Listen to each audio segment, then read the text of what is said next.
Hello guys, সবাই কেমন আছেন? আজ দেখাবো নতুন একটি রেসিপি। আজ মা আমার জন্য গরু মাংস দিয়ে কালো ভুনার রেসিপি করবে। গরম গরম রুটির সাথে কালো ভুনা খেতে অনেক ইয়াম্মি ছিল। এখন আপনাদেরকে রেসিপিটি দেখিয়ে দিচ্ছি। এখানে গরু মাংসর পরিমাণ 1.5 কেজি। দিয়ে দিল 250 গ্রাম পেঁয়াজ কুচি, 1 টেবিল চামচ পরিমাণ রসুন বাটা, 1 টেবিল চামচ আদা বাটা, 1 চামচ পরিমাণ জিরা গুঁড়া, 1 চামচ পরিমাণ হলুদ গুঁড়া, 2 চামচ পরিমাণ মরিচ গুঁড়া, 3 চামচ পরিমাণ ধনিয়া গুঁড়া। এখন দিয়ে দিল মা পরিমাণ মতো লবণ, 3 থেকে 4টা তেজপাতা, 5টা এলাচ, 4 টেবিল চামচ সয়াবিন তেল। এখন দিয়ে দিবে রেডি কালা ভুনার মশলা। এখন মা মাংসগুলোকে অনেক ভালো করে মাখিয়ে নেবে। একদম মাখাতে মাখাতে মশলার সাথে সুন্দর করে মিশিয়ে নেবে। মার মাখানো দেখেই বোঝা যাচ্ছে কালা ভুনাটা অনেক মজা হবে। গাইজ, আমার মা ম্যাজিক করে হলুদ মাংস কালো করে ফেলবে। তো ফাইনালি মায়ের মাংস মাখানো হয়ে গিয়েছে।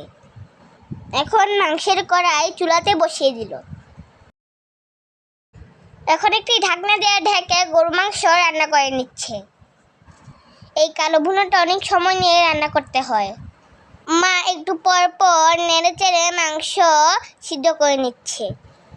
অনেকক্ষণ কষাতে কষাতে মাংসর কালার লাল হয়ে গিয়েছে।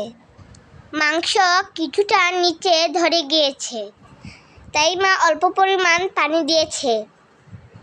পানি দিয়ে নেড়ে চেড়ে আরও অনেকক্ষণ কষিয়ে নেবে। তো এই কালো ভুনাটা রান্নার একটি টেকনিক হচ্ছে, যখনই নিচে ধরে যাবে তখনই একটু পানি দিয়ে দিতে হবে। যদি পানি না দেন, শুধু কষিয়ে রান্না করেন, তাহলে মাংস সিদ্ধ হবে না। মা শুধু কষাচ্ছে আর কষাচ্ছে, কখন যে কালো ভুনাটা হবে। মাংস শুধু লাল হচ্ছে, কখন যে কালো হবে আমি নিজেও বুঝতে পারছি না।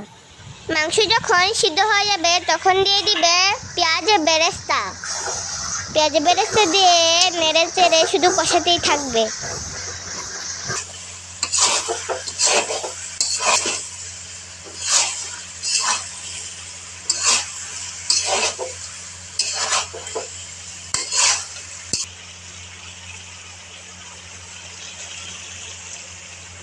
গাইস, দেখেন কষাতে কষাতে মাংস কিছুটা কালো হয়ে গিয়েছে। আমি মাকে জিজ্ঞেস করলাম, মা কালো ভুনা কি হয়ে গিয়েছে? মা আমাকে বলল কালো ভুনা হতে আরও কিছুটা সময় লাগবে।